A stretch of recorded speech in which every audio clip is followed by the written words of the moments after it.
Yo, welcome back, chosen ones. I have a very interesting verse for you guys. Check this out. This had to do with, I just want to give you the context of where this verse comes from. Basically, there was, a fig garden. There's like this garden that was being planted. The enemy came and planted a bunch of thistles in the garden, screwed it all up. And they asked God how to solve this problem. And it says, let both grow together until the harvest. And in the time of harvest, I will say to the reapers, gather ye together first the tares, and bind them in bundles to burn them, but gather the wheat into my barn. So, God is separating the figs from the thistles, right?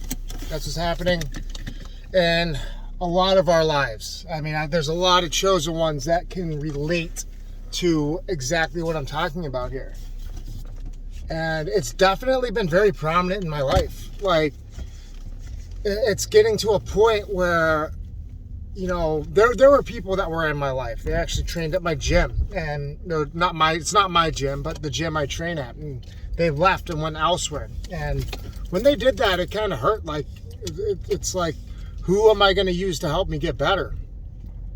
And I'm starting to see now where God's kind of tapping me on the shoulder, like, see why I took them out of your life? And I'm like, yeah, I kind of do. I kind of understand why you took these people out of my life. Because they're freaking assholes. They're selfish assholes, basically. And they just only want to focus on themselves. They don't want to focus on the new people that are coming into the gym. New white belts that have never trained martial arts before that really need their help. And that's one thing that's going on in my life. It's really, God is definitely separating the figs from the thistles in my life.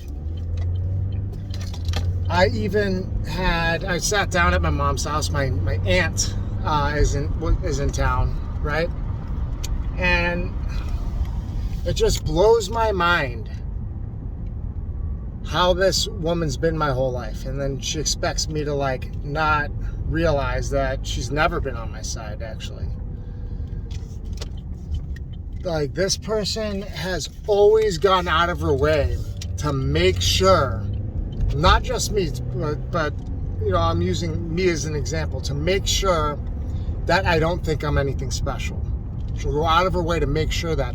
And she did the same thing to her kids, unfortunately. And these are my cousins I'm talking about. If you look at her oldest kid, Cheryl, my cousin, married a guy that fooled all of us. We all thought this guy was like the coolest guy. He was a super nice guy. He made a lot of money. And it really turned out that this dude's been big alcoholic the whole time. And was basically didn't treat her very nice. Probably beat the shit out of her a whole bunch of times. And ended up actually cheating on her. And, continually cheating on her.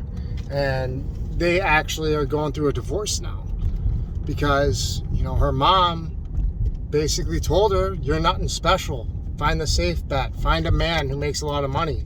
And, that's exactly what she did.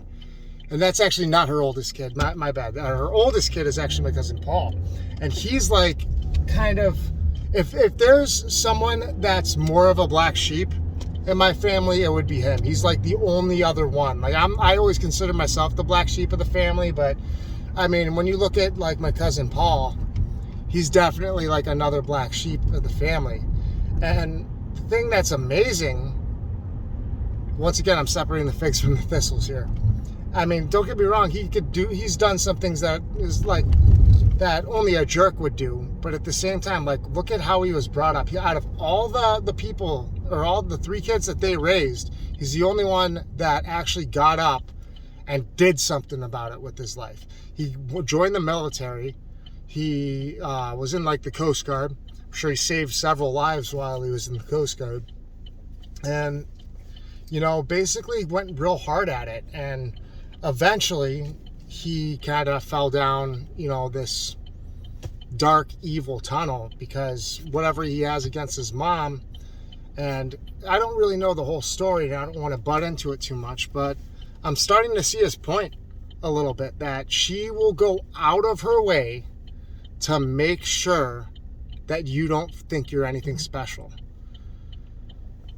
And then you look at her youngest kid, Amy, also my cousin. And she ended up getting married. She just recently had a kid.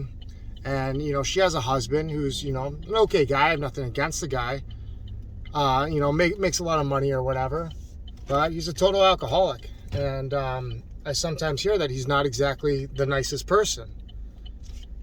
And it just amazes me that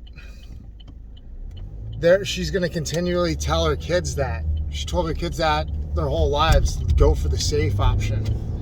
And this is where it gets back to that concept, like, bees don't bother wasting their time explaining to flies why honey is better than shit. And unfortunately, you know, she's a fly saying, pick a safe job, find some security, find a man that's going to take care of you. And it's like, I love her. Don't get me wrong. I love her to death. She's my aunt, but it makes me sick. I love her, but she's a fucking Decepticon. She's literally either intentionally or unintentionally energy vampiring off of her own kids, her own nephews. And I'm not 100% sure if she realizes it. And it's like, it's again, in this position where God is separating the figs from the thistles in my life. He's taking all the shit people out of my life. And if he's going to do it for me, he's going to do it for you too. If you're watching this video, chances are you're a chosen one. And chances are God's going to start ripping, not even like asking you permission. He's just going to straight up rip these people out of your life. He's not even going to give you the option to keep them in your life. God is going to go out of his way to make sure that you have a solid chance at succeeding.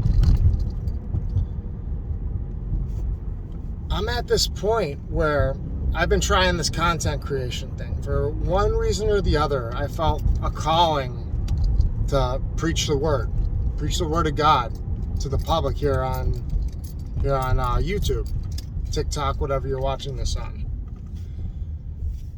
And it's been a little rough, I'm not gonna lie, because I've made video after video and the algorithm, for whatever reason, just keeps taking a dump on me. It's like the algorithm just wants to bury me dead. And this morning, I'm actually really thankful, because this morning I just made a little short and I got like 300 views on it. So it's like finally kind of breaking through that invisible wall that this algorithm has put up in front of me, or at least it seems like that. I mean, I always feel like there's something, you know, right around the corner that's always going to try to, you know, stab me to death, basically. It's like there's always some crap that's right around the corner in my life. But some of that's starting to clear up, you know. Again, God is separating the figs from the thistles. My brother, for example, as I've told you guys before, that I train martial arts. And we were talking about, you know, martial arts. We were talking about UFC. And he was talking about this specific fight. And I just kind of said, it's like, yeah, I could beat most of those guys. And it's not just me being cocky. Like, I've been doing martial arts for a very long time. Like, I don't suck. And I know where my skill set's at. I never said, like, oh, I could beat everyone. I never said I'm better than everyone else. I just said, yeah, like, I see these guys, like, yeah, I can beat a lot of these guys. And my brother took it as a total joke. Like, at what? Started laughing in my face, basically. The old me would probably lash back in anger. But this me, I'm like, fine. You can think that, you know. I'm at that point where I just don't care what anyone else thinks, because I don't need a relationship with this person or that person or anybody else. The only relationship I need is with God. That's it. I don't need any human being or any human interaction. And that's kind of going around at work with people. Notice I was always more talkative before, and one day I just kind of shut up. I could hear them talking like, "Él no dice nada, él no dice nada." Like they're talking like, for some reason, Jonathan doesn't talk to anybody anymore. It's like, why do you think I don't talk to anybody anymore?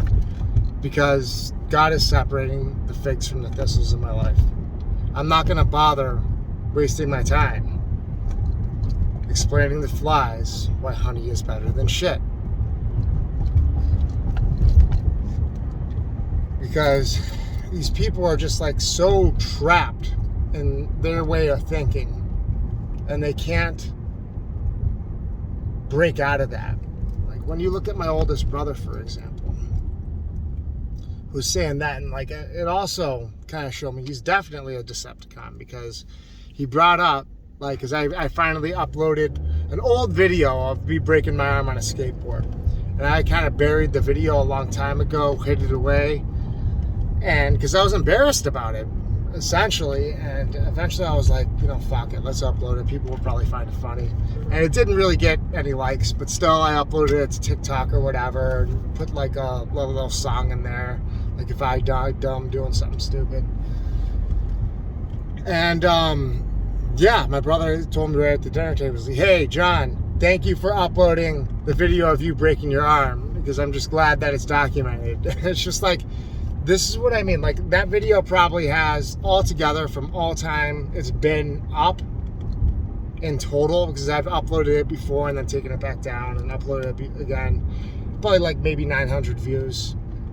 And I'm pretty sure all 900 of those views are my brother Kevin just watching me break my arm over and over again. And this is how sadistic he is. He's actually enjoys watching me get hurt. And that's why I can see he's a fucking Decepticon. You're a fucking robot, bro.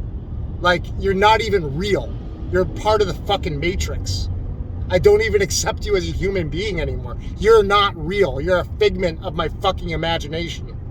Like, and, you know, I think, like, I'm starting to see that. They're starting to see that I'm waking up to their bullshit. And they don't want me to succeed. And this is like people that are freaking close to me. These are people that, like, in my life, like, some of these people are, like, from the gym I train at and everything. These are people I considered family.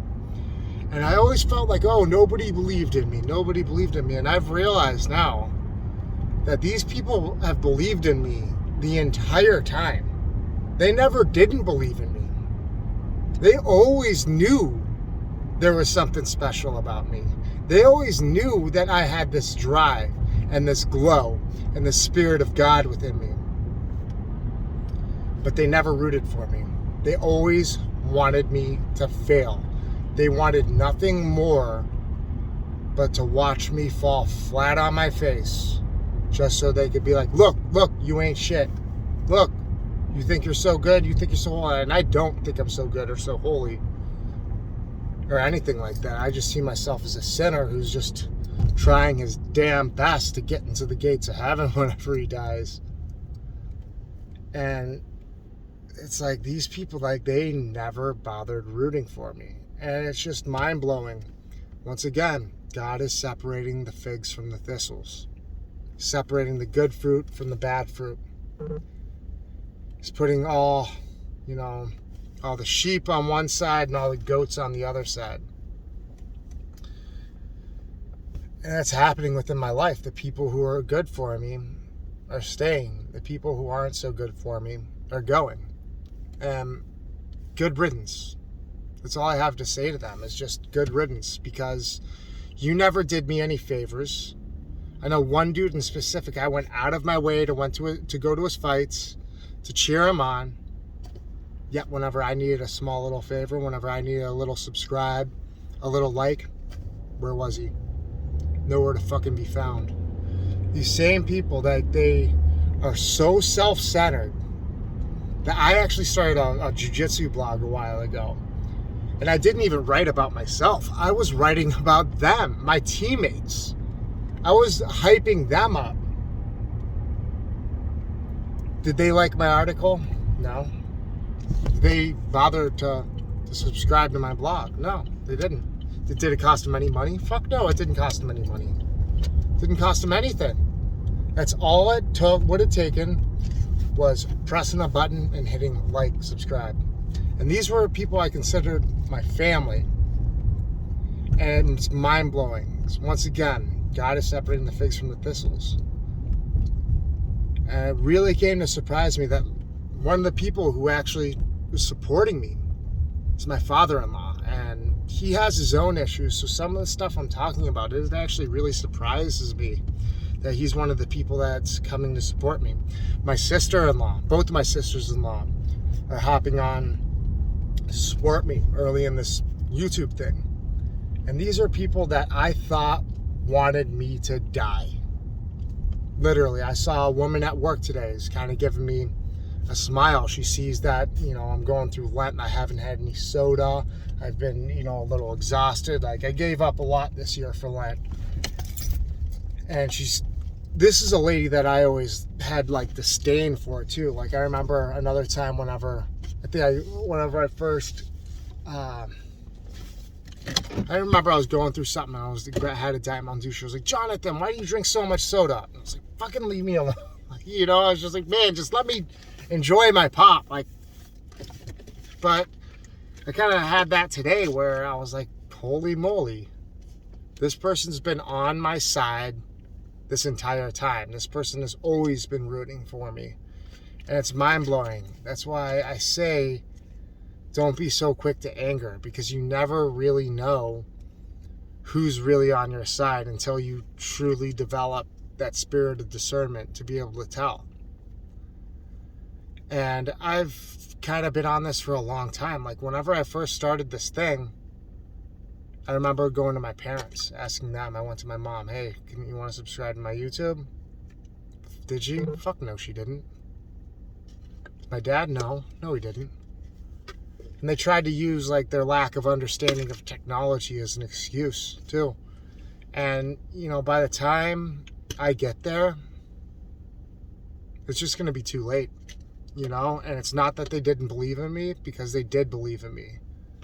And it's like, if there's people I'm going to take care of, it's like, yeah, I will take care of my parents. My parents are good people. And they've dealt with like some BS on my side, like some hardcore BS like that I've done. So it's like, it's not like they're all bad. I'm not on here trying to trash my parents or anything like that. My parents are real good people. But it just comes to be really surprising whenever you start this pursuit of, basically content, producing content. When you start this pursuit, it really is going to just make your jaw drop at the types of people that will support you versus the types of people that won't. Because there's going to be people that you totally thought were your family. You thought they were your best friends, and you thought they'd be the first to hop on board to support you, when in reality, they want nothing more than to watch you fail. And they want to watch you fail so they could feel better about themselves. And it's just a really, really sick thing. So again, God is separating the figs from the thistles. He's separating the good fruit from the bad fruit. He's separating the sheep from the rams. And some of us are not going to like it. Because by the time you see us rising, you're going to want to hop back on like, oh, I know him. Look, see Jonathan? People are liking on his page. I know him. I knew him before he was anything. Okay, well, where was your subscribe when I only had 2?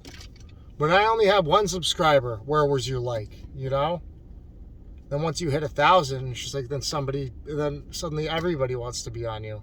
And I'm over here, I'm floating at like 43. It's not like it's a ton. But people are able to see like, oh, he's not going to stop. He's not going to give up. And it's just truly, truly sad to me. Like, I'm really trying my absolute best to not blow up on these people, because when I needed them, I was straight up betrayed. No ifs, ands, buts about it. I was straight up just kicked under the ditch, and they just threw the dirt on top of me. They kicked me into the hole and started burying me alive. I mean, I'm speaking in metaphors here, but literally that's what they did. They counted me out. When I broke my arm, they didn't think I was ever going to be back. I broke my arm again, or I broke another arm. They didn't think I was ever going to be back. Then I tore my knee. They counted me out. They didn't expect me to come back. And now I'm back. I'm right back on the mat. And, you know, I'm not like I was in bad shape. I'm getting in better shape. And you know what? They're freaking running. They're running. They're scared. They don't even want to look at me in the face. They're terrified. Because they know how good I was. And they know where I'm going and how good I'm going to be. And my intention wasn't to just hop on here and toot my own horn. But it's like, you know, we wrestle not against flesh and blood, but about principalities and powers, about wickedness in high places. And it's just amazing to me because once you start this pursuit, you will really start to see who's on your side and who's not on your side. And it's just absolutely jaw-dropping. Peace be with you guys. Don't forget to like and subscribe. Amen.